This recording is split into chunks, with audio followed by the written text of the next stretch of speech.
Laetitia Valentin. Christina Zoldokova. Léa Grobet. On est le groupe Verticalité dans le temps, dans le contexte de Lyon, principalement en focale sur le quartier de Perrache-Confluence.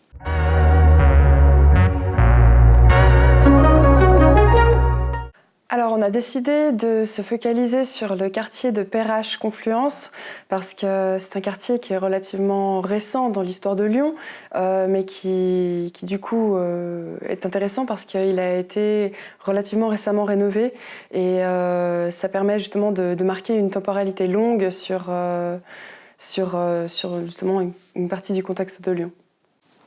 Et du coup, on s'était demandé quels sont les éléments du patrimoine qui avaient été réutilisés pour construire du neuf, vu que ce quartier avait justement tout un passé industriel.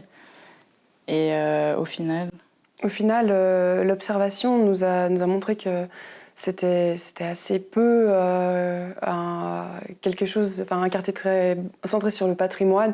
Donc du coup, on a réorienté notre question sur uniquement la présence de tours résidentielles. Donc on se demande comment cette présence de tours résidentielles dans le quartier de Confluence ramène du coup le quartier de Perrache-Confluence dans une nouvelle modernité. Et ça nous permet également de mettre en avant, de façon peut-être plus marquée, ce rapport à la verticalité.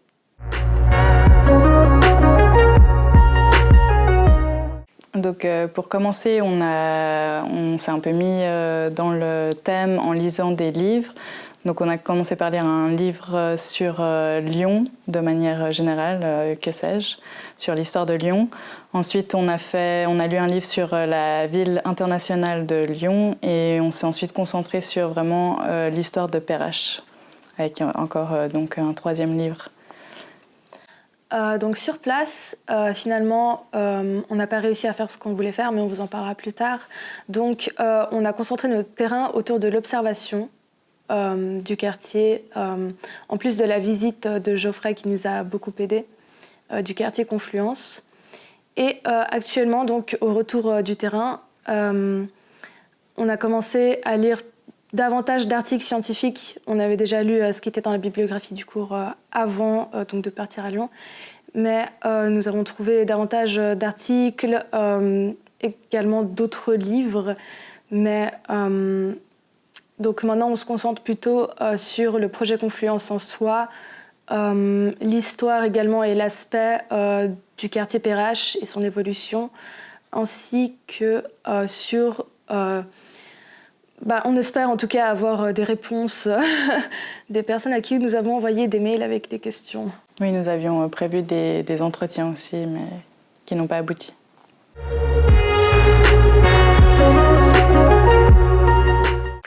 Alors à Lyon, du coup, on est resté 2 jours à Lyon, les 22 et 23 octobre 2018.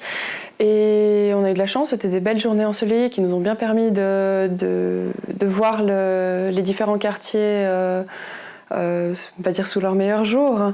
Et on a eu la chance du coup d'avoir la visite guidée, partiellement conférence du coup en action du doctorant Geoffrey Mollet qui nous a expliqué du coup le quartier de la Confluence et son évolution à travers le temps. On a pu du coup dans cette conférence recueillir énormément d'informations qui nous sont très utiles pour notre sujet. Et on a profité de ce temps pour faire des visites à l'intérieur du quartier et aller également visiter les archives pour récupérer certains documents et faire justement cette comparaison dans le temps pour voir des images montrant la région de la Confluence avant. Donc des images principalement de 1910 et les comparer aux images que nous avons pu prendre sur le terrain nous-mêmes.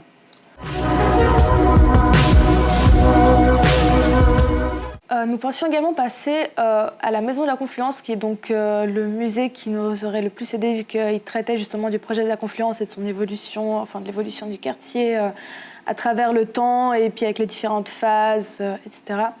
Sauf que nous n'avons malheureusement pas pu y aller parce que les horaires n'était pas concordant avec le temps que nous avions à Lyon. Voilà.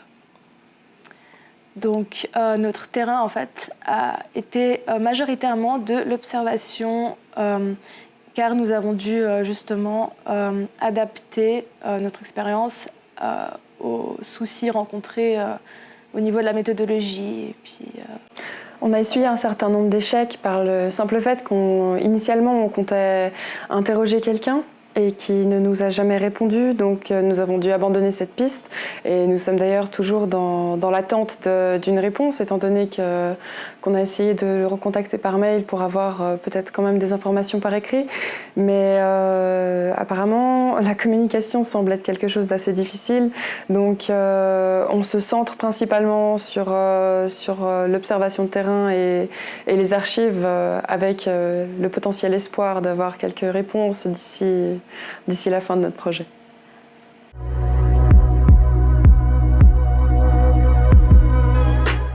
Du coup, le fait de suivre cet atelier terrain, on a trouvé particulièrement intéressant au niveau du voyage en soi, où justement ça nous a permis d'avoir une idée de ce que c'était en fait au final être sur le terrain. Faire des recherches où on doit interviewer des gens. Pour nous, ça n'a pas forcément marché, mais juste de préparer des questions, d'essayer de prendre contact avec des personnalités. Et puis ensuite, c'était l'opportunité de faire un voyage aussi hors des classes, des murs de l'université. Donc, c'est toujours plutôt positif. L'auberge de jeunesse, c'était super bien. Ouais, la seule chose peut-être qu'on pourrait soulever principalement comme point négatif, c'était le manque de temps, étant donné que la rentrée académique était mi-septembre et que le terrain était mi-octobre. Ça nous a laissé tout juste un mois pour réfléchir à une thématique, une problématique et à organiser tout ça. Donc c'était peut-être un peu court, ce qui explique aussi peut-être nos limites et nos échecs, mais en dehors de ça, c'était une très bonne expérience.